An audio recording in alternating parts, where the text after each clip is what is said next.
Hi friends, ഇപ്പോൾ നമ്മളുള്ളത് ഗോവയ്ക്ക് അടുത്തുള്ള ഗോകർണ എന്ന് പറഞ്ഞുള്ള സ്ഥലത്തുള്ള ഒരു ബീച്ചിലാട്ടോ. അപ്പോൾ ഇത് കർണാടക സ്റ്റേറ്റിലാട്ടോ ഇത് വരുന്നത്. അപ്പോൾ നമ്മൾ നേരെ എത്തിയത് ഒരു മുകളിലേക്ക്, ഒരു മലയുടെ മുകളിലേക്കാണ്. ഇനി നമുക്ക് ബീച്ചിലേക്ക് താഴേക്ക് ഇറങ്ങി പോകണം. അതിന് ഒരുപാട് സ്റ്റെപ്പുകളുണ്ട്. ആ സ്റ്റെപ്പുകൾ ഇറങ്ങിയിട്ട് താഴേക്കാണ് നമ്മൾ പോകുന്നത്. ഇതാ നമ്മൾ കാണുന്ന ബീച്ചാണ് ഓം ബീച്ച് എന്നറിയപ്പെടുന്നത്. ഇതൊരു ഓമിൻ്റെ ആകൃതിയിലാണുള്ളത്, അതുകൊണ്ടാണ് ഇതിന് ഓം ബീച്ച് എന്ന പേര് വന്നത്. അപ്പോൾ ഗോവ ബീച്ച് പോലെ തന്നെയാണ് ഇവിടെ ഒരുപാട് വിദേശികളാണ് കേട്ടോ കൂടുതലായിട്ട് നമുക്ക് കാണാൻ കഴിഞ്ഞത്. ഒരു ഉച്ച സമയത്താട്ടോ അപ്പോൾ നമ്മൾ ബീച്ചിലെത്തിയത്. അപ്പോൾ അത്യാവശ്യം നല്ല വെയിലുണ്ടായിരുന്നു. അപ്പോൾ നമ്മൾ അതിലൂടെ അങ്ങനെ നടന്നുകൊണ്ടിരിക്കുകയാണ്. ഇതാ കാണുന്നില്ല, ഈ രണ്ട് മലകൾക്കിടയിലായിട്ടാട്ടോ ഈ ബീച്ച് സ്ഥിതി ചെയ്യുന്നത്.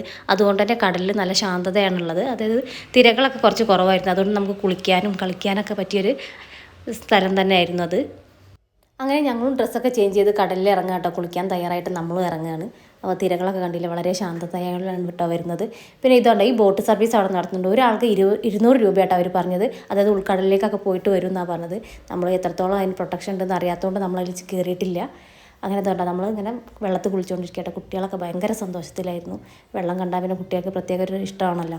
അങ്ങനെ നമ്മളെ കൂടെയുള്ള കുറച്ച് കുട്ടികൾ കുറച്ച് ദൂരത്തേക്ക് പോയിട്ടോ. പിന്നെ ഈ ബീച്ച് ഒന്നുകൂടി സേഫാണ്. ഈ രണ്ട് മലകൾക്ക് ഇടയിലായതുകൊണ്ട് തന്നെ തിരകൾ കുറച്ച് കുറഞ്ഞിട്ടാട്ടോ വരുന്നത്. ഇപ്പം നമ്മൾ ഏകദേശം ഒരു വൈകുന്നേരമായി തുടങ്ങിയിട്ടുണ്ട്. അപ്പോൾ തിരകൾ കുറച്ചും കൂടി ചെറുതായിട്ടൊന്ന് സ്ട്രോങ് ആയ പോലെ നമുക്ക് ഫീൽ ചെയ്തു.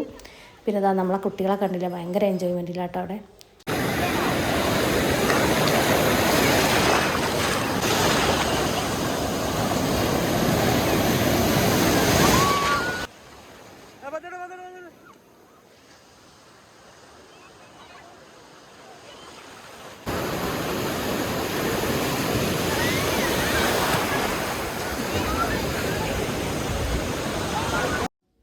അങ്ങനെ വൈകുന്നേരം വരെ നമ്മൾ ബീച്ചിൽ സമയം ചിലവഴിച്ചു കേട്ടോ. അങ്ങനെ നമ്മൾ തിരിച്ച് പോരുകയാണ്. അപ്പോൾ നമ്മൾ അസ്തമയത്തിൻ്റെ ദൃശ്യം വളരെ മനോഹരമായിട്ട് നമുക്ക് കാണാൻ കഴിയുന്നുണ്ട്.